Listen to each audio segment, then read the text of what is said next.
निर्गमन अध्याय 9। पांचवी विपत्ति पशु रोग। प्रभु ने मूसा से कहा, फरो के पास जा, तू उससे कहना, इब्रानियों का परमेश्वर प्रभु यों कहता है, मेरी प्रजा को जाने दे कि वे मेरी सेवा करें। यदि तू उन्हें नहीं जाने देगा और उन्हें अब भी रोके रखेगा, तो देख, तेरे घोड़े, गदहे, ऊंट, गाय बैल और भेड़ बकरियां आदि पशु जो मैदान में हैं, उन पर प्रभु का हाथ उठेगा और एक भयंकर पशु रोग फैलेगा। परंतु प्रभु इस्राएलियों के पशुओं और मिस्र निवासियों के पशुओं के मध्य भेद करेगा, जिससे इस्राएलियों का एक भी पशु नहीं मरेगा। प्रभु ने समय निश्चित किया, मैं कल यह कार्य मिस्र देश में करूंगा। प्रभु ने दूसरे दिन ऐसा ही किया। मिस्र निवासियों के सब पशु मर गए, परंतु इस्राएलियों का एक भी पशु नहीं मरा। फरो ने दूत भेजकर देखा कि इस्राएलियों का एक भी पशु नहीं मरा है। फिर भी उसका हृदय कठोर बना रहा और उसने इस्राएलियों को नहीं जाने दिया। छठी विपत्ति फोड़ों का निकलना। प्रभु ने मूसा और हारून से कहा, तुम भट्ठी से मुट्ठी भर राख लो, और मूसा उसको फरो के सम्मुख आकाश की ओर उड़ा देगा। तब वह सूक्ष्म धूल बनकर मिस्र देश पर फैल जाएगी और समस्त देश में मनुष्यों तथा पशुओं के शरीर पर फोड़े बनकर फूट निकलेगी। अतएव उन्होंने भट्ठी से मुट्ठी भर राख ली और वे फरो के सम्मुख खड़े हुए। मूसा ने आकाश की ओर राख उड़ाई, तो वह मनुष्यों और पशुओं के शरीर पर फोड़े बनकर फूट पड़ी। जादूगर फोड़ों के कारण मूसा के सामने खड़े न हो सके। समस्त मिस्र निवासियों के और जादूगरों के शरीर पर फोड़े निकल आए थे। प्रभु ने फरो के हृदय को हठीला बना दिया, अतएव उसने इस्राएलियों को नहीं जाने दिया, जैसा प्रभु ने मूसा से कहा था। सातवीं विपत्ति ओलों की वर्षा। प्रभु ने मूसा से कहा, सवेरे उठकर फरो के सम्मुख खड़ा हो। तू उससे कहना, इब्रानियों का परमेश्वर प्रभु यों कहता है, मेरे लोगों को जाने दे कि वे मेरी सेवा करें, अन्यथा मैं इस बार अपनी सब विपत्तियां तुझ पर, तेरे कर्मचारियों और तेरी प्रजा पर भेजूंगा, जिससे तुझे ज्ञात हो जाए कि समस्त पृथ्वी पर मुझ जैसा कोई नहीं है।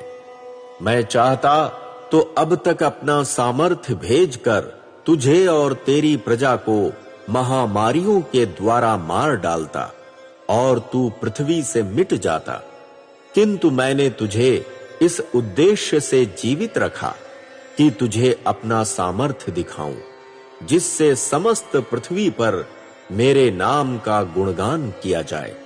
पर तू अब तक मेरे लोगों के सम्मुख बाधा बनकर खड़ा है और उन्हें नहीं जाने दे रहा है। अतएव देख, कल इसी समय मैं भारी ओलों की ऐसी भयंकर वर्षा करूंगा, जैसी मिस्र देश की स्थापना के दिन से अब तक नहीं हुई है। अब तू कर्मचारियों को भेजकर अपने सब पशुओं को एवं तेरे पास मैदान में जो पशु हों, उन सब को सुरक्षित स्थान में पहुंचा दे, क्योंकि वे सब मनुष्य और पशु जो भीतर इकट्ठे न होकर बाहर मैदान में रहेंगे, उन पर ओलों की वर्षा होगी और वे मर जाएंगे। फरो के कर्मचारियों में से जो व्यक्ति प्रभु के वचन का भय मानता था, उसने अपने सेवकों और पशुओं को घरों के भीतर भगा दिया। परंतु जिसने प्रभु के वचन को अपने हृदय में स्थान नहीं दिया था, उसने अपने सेवक और पशु मैदान में रहने दिए।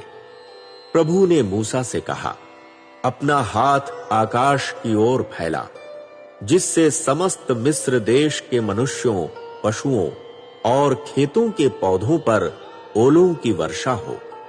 मूसा ने अपनी लाठी आकाश की ओर उठाई तो प्रभु ने मेघों की गरज के साथ ओले भेजे। विद्युत धरती की ओर दौड़ी। इस प्रकार प्रभु ने मिस्र देश पर ओलों की वर्षा की। ओलों की वर्षा होती रही। विद्युत निरंतर ओलों के मध्य चमकती रही।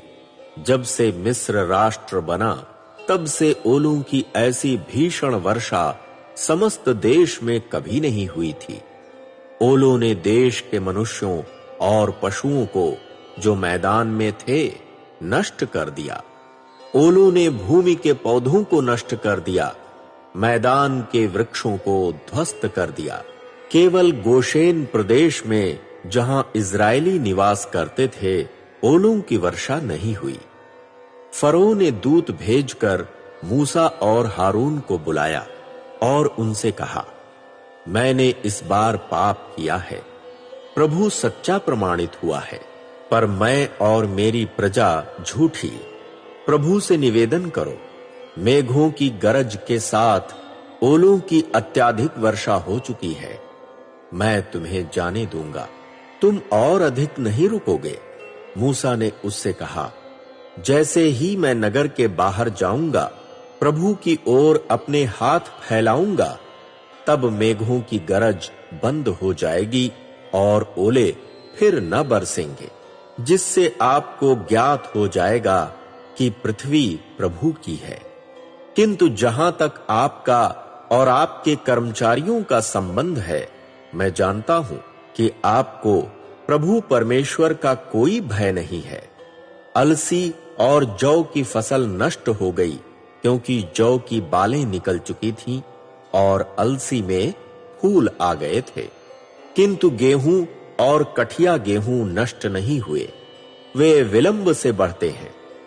मूसा फरो के पास से नगर के बाहर गए और प्रभु की ओर अपने हाथ फैलाए। अतः मेघों की गरज एवं ओलों की वर्षा रुक गई, पृथ्वी पर वर्षा भी बंद हो गई।